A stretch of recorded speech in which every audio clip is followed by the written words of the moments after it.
ನಮಸ್ಕಾರ ಪ್ರೀತಿಯ ವಿದ್ಯಾರ್ಥಿಗಳೇ, ನಾವು ಕಳೆದ ತರಗತಿಯಲ್ಲಿ ಇಟಲಿಯ ಏಕೀಕರಣ, ಹೇಗೆ ಇಟಲಿಯನ್ನು ವಿದೇಶಿಯರು ಹರಿದು ಹಂಚಿಕೊಂಡರು ಎಂಬುದರ ಬಗ್ಗೆ ತಿಳಿದುಕೊಂಡ್ರು. ಹಾಗೆಯೇ ಇಟಲಿಯ ಏಕೀಕರಣ ಅಂದ್ರೇನು, ಇಟಲಿಯ ಏಕೀಕರಣಕ್ಕೆ ಪ್ರೇರಕವಾದಂಥ ಅಂಶಗಳು ಯಾವುವು, ಅದರಲ್ಲಿ ನಾನು 6 ಅಂಶಗಳನ್ನು ನಿಮಗೆ ಪ್ರಮುಖವಾಗಿ ತಿಳಿಸಿದ್ದೆ. ಮೊದಲನೇದಾಗಿ ನೆಪೋಲಿಯನ್ನ ಆಡಳಿತ, ಎರಡನೇದಾಗಿ ರಾಷ್ಟ್ರೀಯತೆಯ ಬೆಳವಣಿಗೆ, ಮೂರನೇದಾಗಿ ಫ್ರಾನ್ಸ್ ಕ್ರಾಂತಿಗಳ ಪ್ರಭಾವ, ನಾಲ್ಕನೇದಾಗಿ ಗುಪ್ತ ಸಂಘಗಳ ಪಾತ್ರ, ಐದನೇದಾಗಿ ದೇಶಭಕ್ತರ ಪಾತ್ರ ಮತ್ತು ಆರನೇದಾಗಿ ರಿಸಾರ್ಜಿಮೆಂಟು ಅಂದರೆ ಪುನರುತ್ಥಾನ ಚಳುವಳಿ. ಇವುಗಳಿಂದಾಗಿಯೇ ಇಟಲಿ 1870ರಲ್ಲಿ ತನ್ನ ಏಕೀಕರಣವನ್ನು ಸಾಧಿಸಲಿಕ್ಕೆ ಕಾರಣವಾಯಿತು ಅಂತ. ಇಂದಿನ ತರಗತಿಯಲ್ಲಿ ನಾವು ಇಟಲಿಯ ಏಕೀಕರಣದ ಹಂತಗಳು ಮತ್ತು ಇಟಲಿ ತನ್ನ ಏಕೀಕರಣವನ್ನು ಹೇಗೆ ಸಾಧಿಸಿತು ಎಂಬುದರ ವಿಚಾರವಾಗಿ ತಿಳಿದುಕೊಳ್ಳೋಣ. ಇಟಲಿಯ ಏಕೀಕರಣ ಅಂತಕ್ಕಂಥದ್ದು 4 ಹಂತಗಳಲ್ಲಿ ಜರುಗಿದೆ. ಇಟಲಿಯ ಏಕೀಕರಣ 4 ಹಂತಗಳಲ್ಲಿ ನಡೆಯಿತು. ಮೊದಲನೆಯ ಹಂತ ಜೋಸೆಫ್ ಮ್ಯಾಜಿನಿ ಮತ್ತು ಯಂಗ್ ಇಟಲಿಯ ಪ್ರಭಾವ.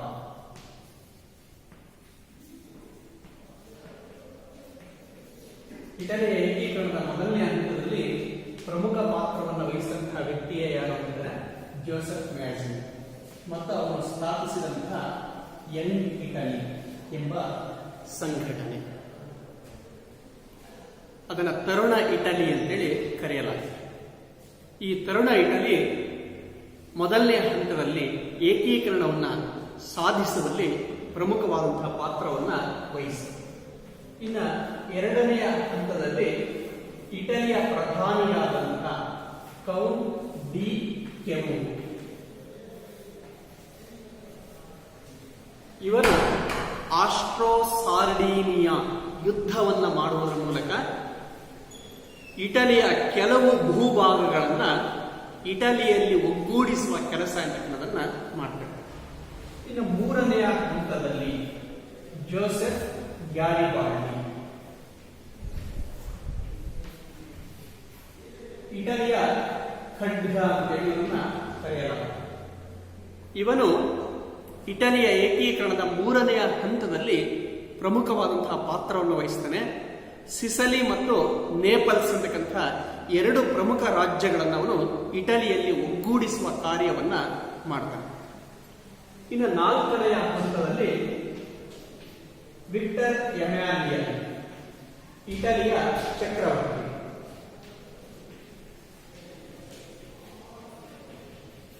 ಪ್ರಮುಖ ಪಾತ್ರವನ್ನು ವಹಿಸ್ತಾನೆ. ಇಟಲಿಯಲ್ಲಿ ಸೇರ್ಪಡೆಗೊಳ್ಳದೆ ಉಳಿದಂತಹ 2 ರಾಜ್ಯಗಳನ್ನ ತನ್ನ ರಾಜ್ಯದಲ್ಲಿ ಇಟಲಿ ರಾಜ್ಯದಲ್ಲಿ ಸೇರ್ಪಡೆಯನ್ನ ಮಾಡ್ತಾನೆ. ವೆನಿಷಿಯಾ ಮತ್ತು ರೋಮ್.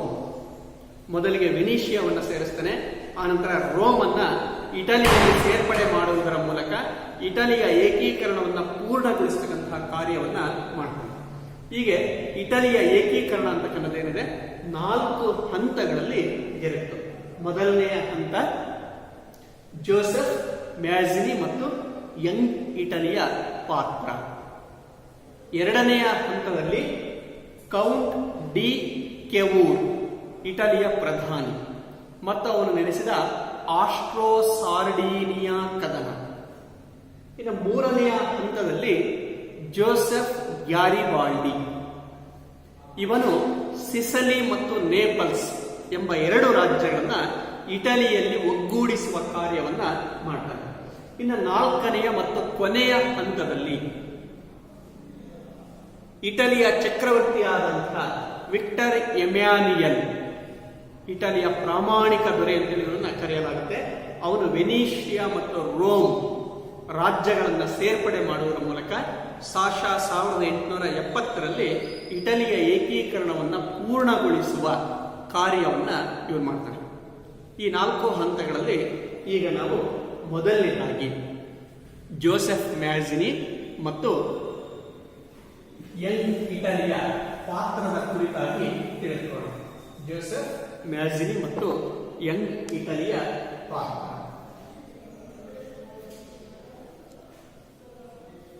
ಮೊದಲಿಗೆ ಜೋಸೆಫ್ ಮ್ಯಾಜಿನಿಯ ಜೀವನ. ಜೋಸೆಫ್ ಮ್ಯಾಜಿನಿಯನ್ನ ಇಟಲಿಯ ಹೃದಯ ಅಂತೇಳಿ ಕರೆಯಲಾಗುತ್ತೆ. ಜೋಸೆಫ್ ಮ್ಯಾಜಿನಿಯನ್ನು ಇಟಲಿಯ ಹೃದಯ, ಇಟಲಿಯ ಏಕೀಕರಣದ ಆತ್ಮ, ಇಟಲಿಯ ಏಕೀಕರಣದ ಆತ್ಮ ಅಂತೇಳಿ ಇವನನ್ನ ಕರೆಯಲಾಗಿದೆ. ಜೋಸೆಫ್ ಮ್ಯಾಜಿನಿ ಸಾಶಾ 1805ರಲ್ಲಿ ಇಟಲಿಯ ಜಿನೀವಾ ಎಂಬ ನಗರದಲ್ಲಿ ಜನಿಸ್ತಾನೆ. ಸಾಶಾ 1805ರಲ್ಲಿ ಇಟಲಿಯ ಜಿನೀವಾ ಎಂಬ ನಗರದಲ್ಲಿ ಜನಿಸಿದ. ಇವನ ತಂದೆ ವೃತ್ತಿಯಲ್ಲಿ ವಕೀಲನಾಗಿದ್ದ. ಇವನ ತಂದೆ ಒಬ್ಬ ಪ್ರಖ್ಯಾತ ವಕೀಲನಾಗಿದ್ದ.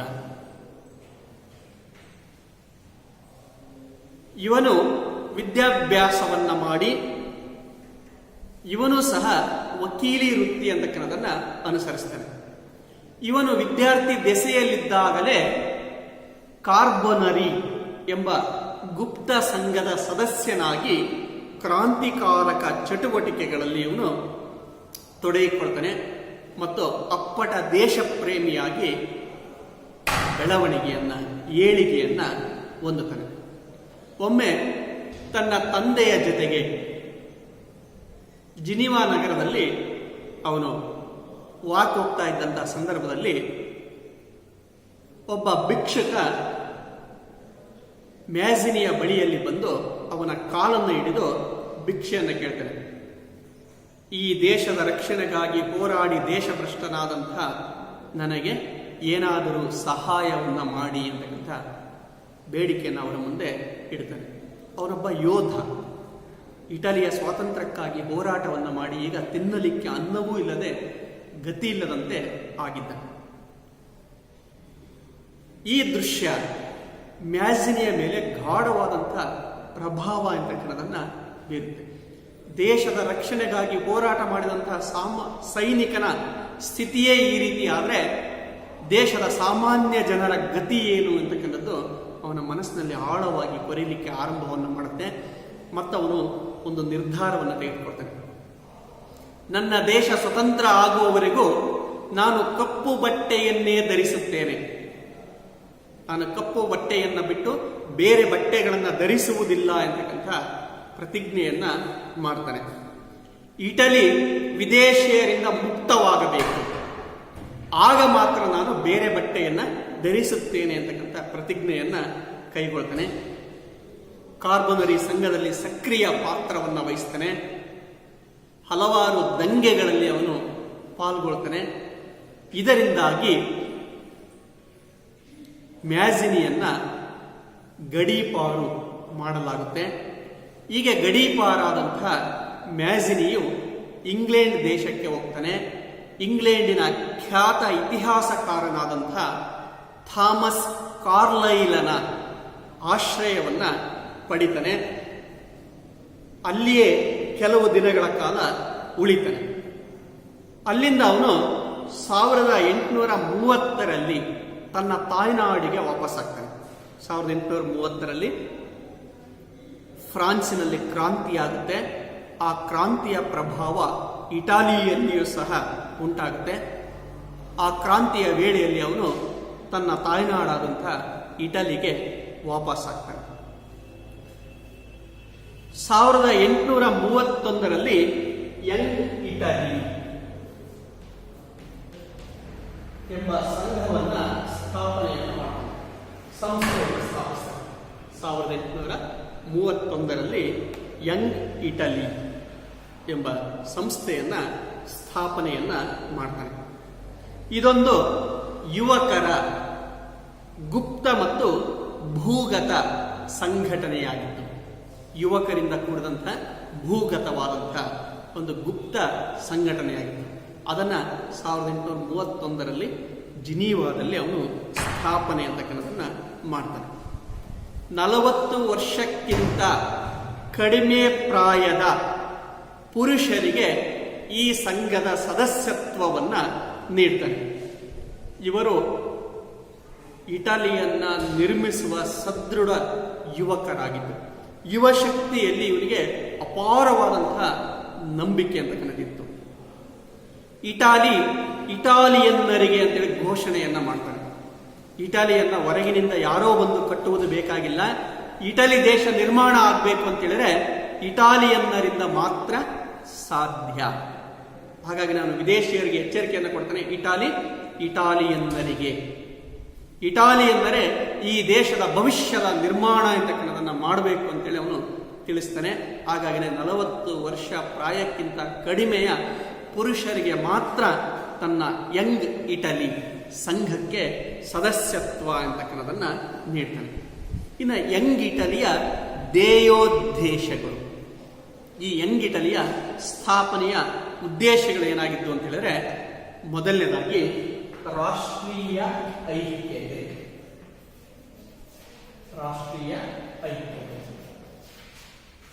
ಇಟಾಲಿಯನ್ನರಲ್ಲಿ ನಾವೆಲ್ಲರೂ ಒಂದು ಎಂಬ ಭಾವನೆಯನ್ನ ಬೆಳೆಸಬೇಕಾಗಿತ್ತು. ಏಕೆ ಅಂತ ಹೇಳಿದ್ರೆ ಇಟಲಿಯ ಬೇರೆ ಬೇರೆ ರಾಜ್ಯಗಳು ಬೇರೆ ಬೇರೆ ರಾಷ್ಟ್ರದ ರಾಜರ ಆಡಳಿತಕ್ಕೆ ಒಳಪಟ್ಟಿದ್ದು. ಹಾಗಾಗಿ ಅವರಲ್ಲಿ ಒಗ್ಗಟ್ಟು ಅಂತಕ್ಕಂಥದ್ದು ಇರಲಿಲ್ಲ.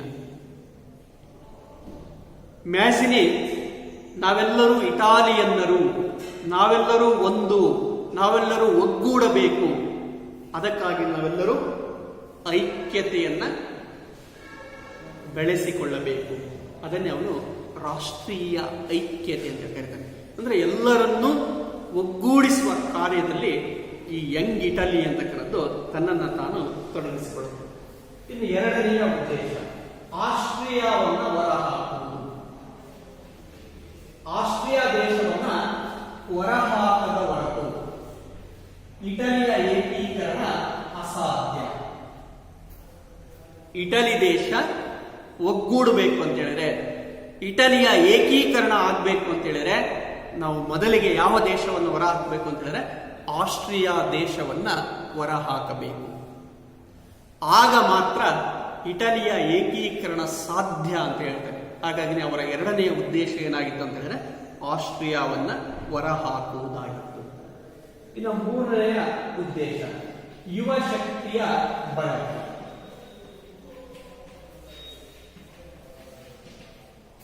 ಯುವ ಶಕ್ತಿಯ ಬಳಕೆ, ಯುವ ಶಕ್ತಿಯಲ್ಲಿ ಅಗಾಧವಾದಂತಹ ನಂಬಿಕೆ ಮ್ಯಾಜಿನ್ಗೆ ಇತ್ತು. ಇಟಲಿ ದೇಶವನ್ನ ಕಟ್ಟುವಲ್ಲಿ ಯುವಕರು ಪ್ರಮುಖವಾದಂತಹ ಪಾತ್ರವನ್ನ ವಹಿಸಬೇಕು. ಯುವಕರಿಂದ ಮಾತ್ರ ಇಟಲಿ ರಾಷ್ಟ್ರದ ನಿರ್ಮಾಣ ಸಾಧ್ಯ ಅಂತೇಳಿ ಅವನು ಮನೆಗಾಣ್ತಾನೆ. ಹಾಗಾಗಿ 40 ವರ್ಷಕ್ಕಿಂತ ಕಡಿಮೆ ಪ್ರಾಯದ ಯುವಕರಿಗೆ, ಪುರುಷರಿಗೆ ಮಾತ್ರ ತನ್ನ ಯಂಗ್ ಇಟಲಿ ಸದಸ್ಯತ್ವ ಅಂತಕ್ಕನ್ನೋದನ್ನ ನೀಡ್ತಾರೆ. ಇಂತಹ ಮಹಾನ್ ಧ್ಯೇಯಗಳನ್ನು ಇಟ್ಟುಕೊಂಡು ಸ್ಥಾಪನೆಯಾದಂತಹ ಸಂಘಟನೆ ಯಾವುದಂದ್ರೆ ಯಂಗ್ ಇಟಲಿ ಅಥವಾ ತರುಣ ಇಟಲಿ ಅಂತಕ್ಕಂತಹ ಸಂಘಟನೆ. ಹೀಗೆ ತರುಣ ಇಟಲಿಯನ್ನ ಸಂಘಟನೆಯನ್ನ ಮಾಡಿದಂಥ ಮ್ಯಾಜಿನಿ ದೇಶದ ಜನರಿಗೆ ಕರೆಯನ್ನ ಕೊಡ್ತಾನೆ. ದೇವರು, ಜನತೆ ಮತ್ತು ಇಟಲಿ. ದೇವರು, ಜನತೆ ಮತ್ತು ಇಟಲಿ ಈ ಸಂಘದ ಮುಖ್ಯ ಘೋಷಣೆಯಾಗಿತ್ತು. ದೇವರು, ಜನತೆ ಮತ್ತು ಇಟಲಿ. ಈ ರಾಷ್ಟ್ರ ಐಕ್ಯ ಆಗಬೇಕು ಅಂದರೆ ದೇವರ ಸಹಕಾರ ಬೇಕು, ಜನತೆಯ ಬೆಂಬಲ ಅಂತಕ್ಕನ್ನೋದು ಬೇಕು.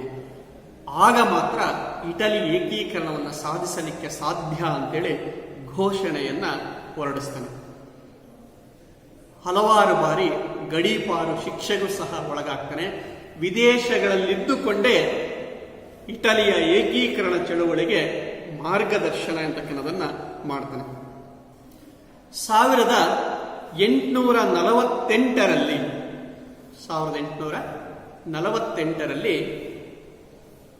ಫ್ರಾನ್ಸಿನಲ್ಲಿ ಮತ್ತೆ ಕ್ರಾಂತಿಯಾಗುತ್ತೆ. ಆ ಫ್ರಾನ್ಸ್ ಕ್ರಾಂತಿಯ ಪ್ರಭಾವ ಇಟಾಲಿಯನ್ನರ ಮೇಲೂ ಸಹ ಆಗುತ್ತೆ. ಆಗ ಮ್ಯಾಜಿನಿ 1848ರಲ್ಲಿ ರೋಮ್ನ ಆಕ್ರಮಣದ ಯೋಜನೆಯನ್ನ ರೂಪಿಸ್ತಾನೆ.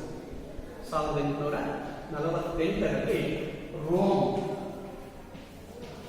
ಆಕ್ರಮಣ ಯೋಜನೆಯನ್ನ ರೂಪಿಸ್ತಾನೆ. ಇದಕ್ಕೆ ಜೋಸೆಫ್ ಗ್ಯಾರಿಬಾಲ್ಡಿ ತನ್ನ ಬೆಂಬಲವನ್ನ ಕೊಡ್ತಾನೆ. ಇಟಲಿಯ ಖಡ್ಗ ಅಂತೇಳಿ ಕರೆಸಿಕೊಂಡಂತ ಜೋಸೆಫ್ ಮ್ಯಾಜಿನಿಯು ತನ್ನ ಬೆಂಬಲ ಅಂತ ಕೊಡ್ತಾನೆ. ತನ್ನ ಸೈನ್ಯ ಏನಿತ್ತು, ಕೆಂಪಂಗಿ ದಳ ಅಂತೇಳಿ ಕರೆಯಲಾಗ್ತಾ ಇತ್ತು, ರೆಡ್ ಶರ್ಟ್ಸ್ ಅಂತೇಳಿ ಕರೀತಾ ಇತ್ತು. ಆ ರೆಡ್ ಶರ್ಟ್ಸ್ನ ಬೆಂಬಲವನ್ನ ಜೋಸೆಫ್ ಮ್ಯಾಜಿನಿಗೆ ನೀಡ್ತಾನೆ. ಜೋಸೆಫ್ ಮ್ಯಾಜಿನಿ ಯಾವಾಗಲೂ ಒಂದು ಮಾತನ್ನು ಹೇಳ್ತಾ ಇದ್ದಾರೆ, ಖಡ್ಗಕ್ಕಿಂತ ಲೇಖನಿ ಹರಿತ, pen is mightier than sword ಎಂಬ ಮಾತನ್ನು ಹೇಳ್ತಾನೆ. Pen is mightier than sword, ಖಡ್ಗಕ್ಕಿಂತಲೂ ಲೇಖನಿ ಹರಿತವಾದದ್ದು. ಹಾಗಾಗಿನೇ ತನ್ನ ಬರಹಗಳ ಮೂಲಕ, ತನ್ನ ವಿಚಾರಧಾರೆಗಳ ಮೂಲಕ ಇಟಾಲಿಯನ್ನರ ಹೃದಯವು ಏಕೀಕರಣಕ್ಕಾಗಿ ಮಿಡಿಯುವಂತೆ ಮಾಡ್ತಾನೆ. ಹಾಗಾಗಿ ಇವನನ್ನ ಇಟಲಿಯ ಏಕೀಕರಣದ ಹೃದಯ, ಇಟಲಿಯ ಏಕೀಕರಣದ ಆತ್ಮ ಅಂತೇಳಿ ಇವನನ್ನ ಕರೆಯಲಾಗುತ್ತೆ. ಪ್ರತಿಯೊಬ್ಬ ಇಟಾಲಿಯನ್ನನ ಮನಸ್ಸು ಸಹ, ಹೃದಯವೂ ಸಹ ಏಕೀಕರಣಕ್ಕಾಗಿ ತುಡಿಯುವಂತೆ, ಮಿಡಿಯುವಂತೆ ಮಾಡ್ತಾನೆ. ಹೀಗೆ ಜನರನ್ನ ಸಂಘಟಿಸಿದಂತಹ ಇವನು 1848ರಲ್ಲಿ ರೋಮ್ನ ಮೇಲೆ ಆಕ್ರಮಣಕ್ಕೆ ಸಿದ್ಧತೆಗಳನ್ನ ಮಾಡಿಕೊಳ್ತಾನೆ. ಆಗ ಅವನೊಂದು ಘೋಷಣೆಯನ್ನು ಹೊರಡಿಸ್ತಾನೆ. ಇಟಾಲಿಯನ್ನರಿಗೆ, ಇಟಲಿ ಅಂತಕ್ಕಂಥದ್ದು ಇಟಾಲಿಯನ್ನರಿಗೆ ಎಂಬ ಘೋಷಣೆಯನ್ನು ಹೊರಡಿಸ್ತಾನೆ. ರೋಮಿನ ಮೇಲೆ ಮುತ್ತಿಗೆಯನ್ನ ಹಾಕ್ತಾನೆ. ರೋಮಿನ ಮೇಲೆ ಆಕ್ರಮಣವನ್ನು ಸಹ ಇವನು ಮಾಡ್ತಾನೆ. ಪೋಪನನ್ನ ಅಲ್ಲಿಂದ ಹೊರದೂಡಿ ತನ್ನ ಕನಸಿನ ಗಣರಾಜ್ಯವನ್ನ ರೋಮ್ನಲ್ಲಿ ಸ್ಥಾಪನೆಯನ್ನ ಮಾಡ್ತಾನೆ. ಇತ್ತ ಮೆಟರ್ನಿಕ್ ಆಸ್ಟ್ರಿಯಾದಲ್ಲಿ ತನ್ನ ಅಧಿಕಾರವನ್ನು ಕಳೆದುಕೊಂಡ 1848ರಲ್ಲಿ ಮೆಟರ್ನಿಕ್ ತನ್ನ ಅಧಿಕಾರವನ್ನು ಕಳೆದುಕೊಳ್ತಾನೆ. ಈ ಕಡೆ ಫ್ರಾನ್ಸ್ನಲ್ಲಿ ಕ್ರಾಂತಿಯ ನಂತರ 3ನೇ ನೆಪೋಲಿಯನ್ ಅಧಿಕಾರಕ್ಕೆ ಬರ್ತಾನೆ. 3ನೇ ನೆಪೋಲಿಯನ್ ಅಧಿಕಾರಕ್ಕೆ ಬಂದ ತಕ್ಷಣವೇ ಅವನು ಮಾಡಿದಂತಹ ಮೊದಲ ಕೆಲಸ ಏನು ಅಂತ ಹೇಳಿದ್ರೆ ರೋಮಿನ ಮೇಲೆ ಆಕ್ರಮಣ. ಫ್ರಾನ್ಸಿನ ಸೈನ್ಯ ಸಮೇತನಾಗಿ ಬಂದು ರೋಮಿನ ಮೇಲೆ ಆಕ್ರಮಣವನ್ನು ಮಾಡ್ತಾನೆ. ಮ್ಯಾಜಿನಿ ಸ್ಥಾಪಿಸಿದ್ದಂತಹ ಗಣರಾಜ್ಯವನ್ನ ಪತನಗೊಳಿಸಿ ರೋಮ್ನಲ್ಲಿ ಪುನಃ ಪೋಪನ ಪ್ರಭುತ್ವವನ್ನ ಅವನ ಸ್ಥಾಪನೆಯನ್ನ ಮಾಡ್ತಾನೆ. ಹಾಗಾಗಿನೇ ಮ್ಯಾಜಿನಿ ಕಟ್ಟಿದ್ದಂತಹ ಕನಸಿನ ಗಣರಾಜ್ಯ, ರೋಮ್ನ ಗಣರಾಜ್ಯ ಅಂತಕ್ಕಂಥದ್ದೇನಿತ್ತು ಅದು ಕಟ್ಟಿದಷ್ಟೇ ಶೀಘ್ರವಾಗಿ ಪತನ ಅಂತಕ್ಕನ್ನೋದನ್ನ ಹೊಂದುತ್ತೆ. ಮತ್ತೊಮ್ಮೆ ಮ್ಯಾಜಿನಿ ದೇಶ ಭ್ರಷ್ಟನಾಗ್ತಾನೆ. ಪುನಃ ಅವನು ಗಡಿ ಪಾರಾಗ್ತಾನೆ. ಇಂಗ್ಲೆಂಡಿಗೆ ಹೋಗಿ ನೆಲೆಸ್ತಾನೆ. ಅಲ್ಲಿ ಅವನು ಆಸ್ಟ್ರಿಯಾ ಇಟಲಿ ಪಾಪಸಿ ಎಂಬ ಕೃತಿಯನ್ನು ರಚಿಸ್ತಾನೆ. Austria Italy papacy. ಆಸ್ಟ್ರಿಯಾ ದೇಶ ಹೇಗೆ ಇಟಾಲಿಯನ್ನರ ಮೇಲೆ ದಬ್ಬಾಳಿಕೆಯನ್ನು ನಡೆಸ್ತಾ ಇದೆ, ದೌರ್ಜನ್ಯವನ್ನು ನಡೆಸ್ತಾ ಇದೆ ಅಂತಕ್ಕನ್ನೋದನ್ನ ತನ್ನ ಕೃತಿಯ ಮೂಲಕ ಇಟಲಿಯ ಜನತೆಗೆ ತಿಳಿಸ್ತಕ್ಕಂತಹ, ವಿಶ್ವದ ಜನರಿಗೆ ತಿಳಿಸ್ತಕ್ಕಂತಹ ಕಾರ್ಯವನ್ನ ಮಾಡ್ತಾನೆ. ದೇಶಭ್ರಷ್ಟನಾಗಿಯೇ ಉಳಿದು ವಿದೇಶಗಳಿಂದಲೇ ತನ್ನ ತಾಯ್ನಾಡಿನ ಸ್ವಾತಂತ್ರ್ಯಕ್ಕಾಗಿ, ತನ್ನ ತಾಯ್ನಾಡಿನ ಏಕೀಕರಣಕ್ಕಾಗಿ ತನ್ನ ಬರಹಗಳ ಮೂಲಕ, ತನ್ನ ಲೇಖನಿಯ ಮೂಲಕ, ತನ್ನ ವಿಚಾರಧಾರೆಗಳ ಮೂಲಕ ಇಟಲಿಯನ್ನ ಒಗ್ಗೂಡುವಂತೆ ಅವನು ಮಾಡ್ತಾನೆ.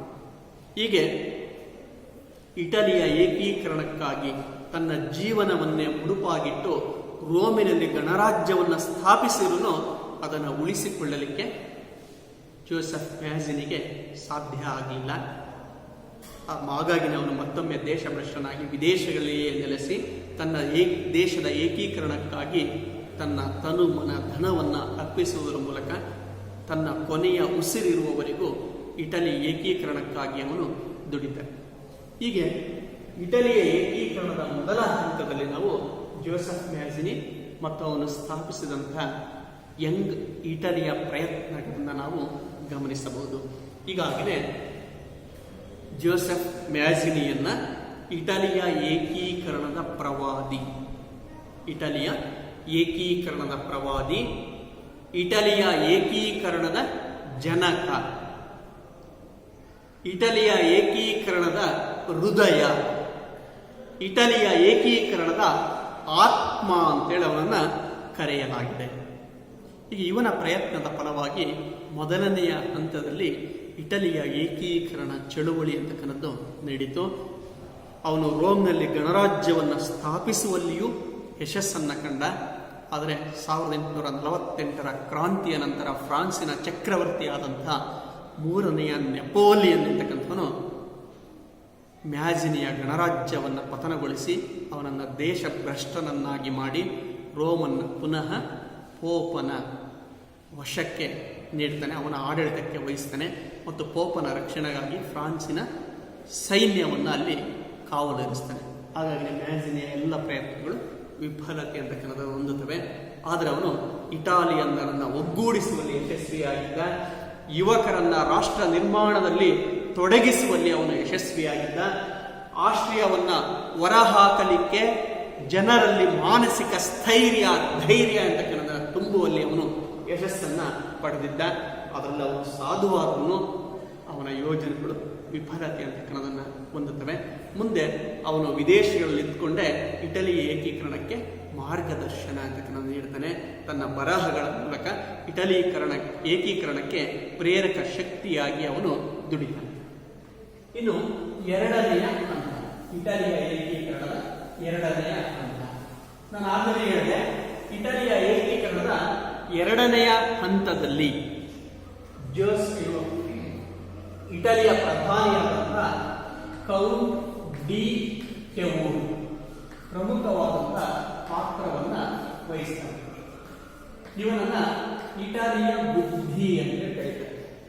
ಇಟಲಿಯ ಬುದ್ಧಿ, ಮ್ಯಾಜಿನಿಯ ಹೃದಯ, ಕೆವೂರನ ಬುದ್ಧಿ, ಗ್ಯಾರಿಬಾಲ್ಡಿಯ ಖಡ್ಗ, ಯಮಾನಿಯಲ್ಲನ ಪ್ರಾಮಾಣಿಕತೆ, ಇವೆಲ್ಲವೂ ಸೇರಿಯೇ ಇಟಲಿಯ ಏಕೀಕರಣ ಅಂತಕ್ಕಂಥದ್ದು ಆಯಿತು. ಇನ್ನು ಇಟಲಿಯ ಏಕೀಕರಣದ ಎರಡನೆಯ ಹಂತ ಕೌಂಟ್ ಡಿ ಕೆವೂರನ ಬಗ್ಗೆ ನಾವು ತಿಳ್ಕೊಳ್ಳೋದಾದ್ರೆ, ಕೌಂಟ್ ಡಿ ಕೆವೂರ್ನನ್ನ ಇಟಲಿಯ ಏಕೀಕರಣದ ಶಿಲ್ಪಿ ಅಂತೇಳಿ ಕರೆಯಲಾಗುತ್ತೆ. ಇಟಲಿಯ ಬುದ್ಧಿ, ಇಟಲಿಯ ಏಕೀಕರಣದ ಶಿಲ್ಪಿ ಅಂತೇಳಿ ಕರೆಯಲಾಗುತ್ತೆ. ಇವನೊಬ್ಬ ಉತ್ತಮ ರಾಜನೀತಿಜ್ಞ, ಉತ್ತಮ ಆಡಳಿತಗಾರ, ಶ್ರೇಷ್ಠ ರಾಜನೀತಿಜ್ಞ, ರಾಯಭಾರಿ ಮತ್ತು ಉದಾರವಾದಿ, ಪ್ರಗತಿಪರ ಚಿಂತಕನಾಗಿದ್ದ. ಇವನ ಚಿಂತನೆಗಳೇ, ಇವನ ನೀತಿಗಳೇ ಮುಂದೆ ಇಟಲಿ ಏಕೀಕರಣವನ್ನು ಸಾಧಿಸಲಿಕ್ಕೆ ಕಾರಣವಾಗ್ತವೆ. ಇನ್ನು ಇವನ ಜೀವನದ ಬಗ್ಗೆ ತಿಳ್ಕೊಳ್ಳೋದಾದ್ರೆ, ಕೌಂಟ್ ಡಿ ಕೆವೂರ್ 1810ರಲ್ಲಿ ಇಟಲಿಯ ಟ್ಯೂರಿನ್ ಎಂಬ ನಗರದಲ್ಲಿ ಜನಿಸ್ತಾರೆ. ಸಾರ್ಡೀನಿಯಾ ಮತ್ತು ಪೀಡ್ಮಂಟ್ ಎಂಬ ರಾಜ್ಯಗಳು ಇಟಲಿಯ ರಾಜನ ಆಡಳಿತಕ್ಕೆ ಏನು ಒಳಪಟ್ಟಿದ್ವು, ಅವುಗಳ ರಾಜಧಾನಿಯೇ ಯಾವುದು ಅಂತಂದರೆ ಟ್ಯೂರಿನ್ ಎಂಬತಕ್ಕಂಥ ನಗರ. ಆ ಟ್ಯೂರಿನ್ ಎಂಬ ನಗರದಲ್ಲಿ 1810ರಲ್ಲಿ ಕೆವೂರ್ನ ಜನನ ಆಗುತ್ತೆ. ಆಗರ್ಭ ಶ್ರೀಮಂತ ಕುಟುಂಬದಲ್ಲಿ ಇವನು ಜನಿಸಿದ. ಉತ್ತಮ ಶಿಕ್ಷಣವನ್ನ ಪಡೆದುಕೊಳ್ತಾನೆ. ಶಿಕ್ಷಣ ಪೂರೈಸಿದ ನಂತರ ಸಾರ್ಡೀನಿಯಾ ರಾಜ್ಯದ ಸೈನ್ಯದಲ್ಲಿ ಮಿಲಿಟರಿ ಇಂಜಿನಿಯರ್ ಆಗಿ ತನ್ನ ವೃತ್ತಿ ಜೀವನ ಅಂತಕ್ಕನ್ನೋದನ್ನ ಆರಂಭವನ್ನು ಮಾಡ್ತಾನೆ. 1810ರಲ್ಲಿ ಟ್ಯೂರಿನ್ ನಗರದಲ್ಲಿ ಜನಿಸ್ತಾನೆ. ಉತ್ತಮ ವಿದ್ಯಾಭ್ಯಾಸ ಅಂತಕ್ಕನ್ನೋದನ್ನು ಮಾಡ್ತಾನೆ. ಆನಂತರ ಸಾರ್ಡೀನಿಯಾ ರಾಜ್ಯದ ಸೈನ್ಯದಲ್ಲಿ ಮಿಲಿಟರಿ ಇಂಜಿನಿಯರ್ ಆಗಿ ತನ್ನ ವೃತ್ತಿ ಜೀವನ ಎಂತಕ್ಕನ್ನೋದನ್ನ ಆರಂಭವನ್ನು ಮಾಡ್ತಾನೆ. ಆ ನಂತರ ಸೈನಿಕ ಹುದ್ದೆಗೆ ರಾಜೀನಾಮೆಯನ್ನ ನೀಡ್ತಾನೆ. ಇಟಲಿಯ ಜನರಿಗೆ ರಾಜಕೀಯ ಶಿಕ್ಷಣವನ್ನು ನೀಡಲಿಕ್ಕಾಗಿ ಇಲ್ ರಿಸಾರ್ಜಿಮೆಂಟೋ ಎಂಬ ಪತ್ರಿಕೆಯನ್ನ ಆರಂಭವನ್ನು ಮಾಡ್ತಾನೆ.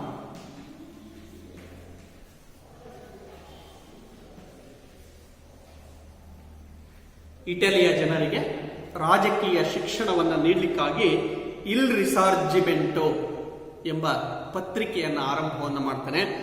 ಅದರಲ್ಲಿ ಅವನು ಇಂಗ್ಲೆಂಡಿನ ಉದಾರವಾದಿ ಸಂವಿಧಾನ, ಇಂಗ್ಲೆಂಡ್ನಲ್ಲಿರ್ತಕ್ಕಂಥ ಉದಾರವಾದಿಯಾದಂತಹ ಸಂವಿಧಾನ ಮತ್ತು ಸುಧಾರಣೆಗಳು ಇಟಲಿಯಲ್ಲಿ ಜಾರಿಗೆ ಬರಬೇಕು ಅಂತೇಳಿ ಕರೆಯನ್ನ ನೀಡ್ತಾನೆ. ಹೀಗೆ ಇಂಗ್ಲೆಂಡಿನ ಉದಾರವಾದಿ ಸಂವಿಧಾನ ಅಂದ್ರೆ ಸಂವಿಧಾನಬದ್ಧ ರಾಜಪ್ರಭುತ್ವ ಇಟಾಲಿಯಲ್ಲಿ ಜಾರಿಗೆ ಬರಬೇಕು ಮತ್ತು ಅನೇಕ ರಾಜಕೀಯ ಸುಧಾರಣೆಗಳನ್ನ ಇಟಾಲಿಯಲ್ಲಿ ಜಾರಿಗೆ ತರಬೇಕು ಅಂತೇಳಿ ಕರೆಯನ್ನ ನೀಡ್ತಾನೆ. ಹಾಗಾಗಿ ರಾಜಕೀಯ ಕ್ಷೇತ್ರದಲ್ಲಿ ಅವನು ಸಾಕಷ್ಟು ಪ್ರಸಿದ್ಧಿ ಅಂತಕ್ಕನ್ನೋದನ್ನ ಪಡೆದುಕೊಳ್ತಾರೆ. 1850ರಲ್ಲಿ ಅವನು ಚುನಾವಣೆಗೆ ಸ್ಪರ್ಧಿಸ್ತಾನೆ. ಪೀಡ್ಮಂಟ್ ಪಾರ್ಲಿಮೆಂಟಿನ ಸದಸ್ಯನಾಗಿ ಆಯ್ಕೆಯಾಗ್ತಾನೆ. ಸಕ್ರಿಯ ರಾಜಕಾರಣ ಪ್ರವೇಶವನ್ನು ಮಾಡಿದಂತಹ ಕೆವೂರ್ 1850ರಲ್ಲಿ ಪೀಡ್ಮಾಂಟ್ ಪಾರ್ಲಿಮೆಂಟ್ ಅನ್ನ ಪ್ರವೇಶವನ್ನ ಮಾಡ್ತಾನೆ. 1852ರಲ್ಲಿ ಸಾರ್ಡಿನಿಯಾ ರಾಜ್ಯದ ಪ್ರಧಾನಿಯಾಗಿ ಆಯ್ಕೆಯಾಗ್ತಾನೆ. 1852ರಲ್ಲಿ ಸಾರ್ಡಿನಿಯಾ ರಾಜ್ಯದ ಪ್ರಧಾನಿಯಾಗಿ ಕೆವೂರನನ್ನ ಆಯ್ಕೆ ಮಾಡಲಾಗುತ್ತೆ. ಹೀಗೆ 1852ರಲ್ಲಿ ಸಾರ್ಡಿನಿಯಾ ರಾಜ್ಯದ ಪ್ರಧಾನಿಯಾಗಿ ಆಯ್ಕೆಯಾದಂತಹ ಕೆವೂರ್ ಇಟಲಿಯ ಏಕೀಕರಣಕ್ಕಾಗಿ ಇಟಲಿಯ ಏಕೀಕರಣದ ಯೋಜನೆಯನ್ನ ರೂಪಿಸ್ತಾನೆ. ಅದನ್ನ ಕೆವೂರನ ಏಕೀಕರಣ ನೀತಿ, ಕೆವೂರನ ಏಕೀಕರಣ ಯೋಜನೆ ಅಂತಲೇ ಕರೆಯಲಾಗಿದೆ. ಅವನು ಅಧಿಕಾರವನ್ನು ವಹಿಸಿಕೊಂಡ ತಕ್ಷಣವೇ ತನ್ನ ಜನರನ್ನ ಉದ್ದೇಶಿಸಿ, ತನ್ನ ದೇಶವನ್ನು ಉದ್ದೇಶಿಸಿ ಅವನು ಮಾತನಾಡ್ತಾ ಈ ರೀತಿಯಾಗಿ ಹೇಳ್ತಾನೆ: ನಾನು ಭಾಷಣ ಮಾಡಲಾರೆ, ಆದರೆ ಇಟಲಿಯ ಏಕೀಕರಣ ಸಾಧಿಸಬಲ್ಲೆ. ಕೇವಲ ಭಾಷಣಗಳನ್ನು ನಾನು ಮಾಡೋದಿಲ್ಲ, ಆದರೆ ನಾನು ಏನನ್ನ ಮಾಡಿ ತೋರಿಸಬಲ್ಲೆ ಅಂತ ಹೇಳಿದ್ರೆ ಇಟಲಿಯ ಏಕೀಕರಣವನ್ನ ಸಾಧಿಸಬಲ್ಲೆ. ಹಾಗಾಗಿ ನಾನು ಮಾತಿಗಿಂತಲೂ ಕೃತಿಗೆ ಹೆಚ್ಚು ಗಮನವನ್ನು ಕೊಡ್ತೇನೆ. ನಾನು ಇಟಲಿಯ ಏಕೀಕರಣವನ್ನು ಸಾಧಿಸುತ್ತೇನೆ ಅಂತೇಳಿ ತನ್ನ ದೇಶದ ಜನರಿಗೆ ತಾನು ಭರವಸೆ ಅಂತಕ್ಕನ್ನೋದನ್ನ ಕೊಡ್ತಾನೆ. ಬರಹಗಳಿಂದ, ಭಾಷಣಗಳಿಂದ, ಬಹುಮತದ ನಿರ್ಣಯಗಳಿಂದ ಇಟಲಿಯ ಏಕೀಕರಣ ಸಾಧ್ಯವಿಲ್ಲ. ಬರಹಗಳಿಂದಾಗಲಿ, ಭಾಷಣಗಳಿಂದಾಗಲಿ, ಬಹುಮತದ ನಿರ್ಣಯಗಳಿಂದಾಗಲಿ ಇಟಲಿಯ ಏಕೀಕರಣ ಸಾಧ್ಯವಿಲ್ಲ. ಇಟಲಿಯ ಏಕೀಕರಣ ವಿದೇಶಿ ನೆರವಿನಿಂದ ಮಾತ್ರ ಸಾಧ್ಯ, ಯುದ್ಧದಿಂದ ಮಾತ್ರ ಸಾಧ್ಯ ಅಂತೇಳಿ ಹೇಳ್ತಾರೆ. ನಾವು ವಿದೇಶಿಯರ ನೆರವನ್ನು ಪಡೆದುಕೊಂಡಾಗ ಮಾತ್ರ ನಾವು ಇಟಲಿಯ ಏಕೀಕರಣವನ್ನು ನಾವು ಸಾಧಿಸಬಲ್ಲೆವು ಎಂಬ ಮಾತನ್ನು ಅವನು ಹೇಳ್ತಾನೆ. ಹೀಗೆ ಬರಹಗಳಿಂದ, ಭಾಷಣಗಳಿಂದ, ಬಹುಮತದ ನಿರ್ಣಯಗಳಿಂದ ಇಟಲಿಯ ಏಕೀಕರಣ ಸಾಧ್ಯ ಇಲ್ಲ. ಅದಕ್ಕೆ ವಿದೇಶಿಯರ ನೆರವಿನಿಂದ, ಯುದ್ಧ ನೀತಿಯಿಂದ ಮಾತ್ರ ಸಾಧ್ಯ. ಹಾಗಾಗಿ ನಾನು ಭಾಷಣವನ್ನ ಮಾಡಲಾರೆ, ನಾನು ಇಟಲಿಯ ಏಕೀಕರಣವನ್ನ ಸಾಧಿಸಬಲ್ಲೆ ಅಂತೇಳಿ ತನ್ನ ದೇಶದ ಜನತೆಗೆ ಅವನು ಭರವಸೆ ಅಂತಕ್ಕನ್ನೋದನ್ನ ಕೊಡ್ತಾನೆ. ರಾಜನ ಸಂಪೂರ್ಣವಾದಂತಹ ಸಹಕಾರವನ್ನು ಪಡೆದುಕೊಂಡು ಇಟಲಿಯ ಏಕೀಕರಣಕ್ಕಾಗಿ ತನ್ನದೇ ಆದಂತಹ ಏಕೀಕರಣದ ನೀತಿ ಅಂತಕ್ಕನ್ನೋದನ್ನು ಅವನು ಸಿದ್ಧಪಡಿಸ್ತಾನೆ. ಅದನ್ನು ಕಾರ್ಯರೂಪಕ್ಕೆ ತರುವುದರ ಮೂಲಕ ಬಹುತೇಕ ಇಟಲಿಯನ್ನ ಕೆವೂರ್ ಒಗ್ಗೂಡಿಸುವ ಕಾರ್ಯ ಎಂಬುದನ್ನು ಮಾಡ್ತಾರೆ. ಮುಂದಿನ ತರಗತಿಯಲ್ಲಿ ನಾವು ಕೆವೂರನ ಇಟಲಿಯ ಏಕೀಕರಣದ ಯೋಜನೆ ಮತ್ತು ಅವನ ಸಾಧನೆಗಳ ಬಗ್ಗೆ ತಿಳಿದುಕೊಳ್ಳೋಣ. ನಮಸ್ಕಾರ.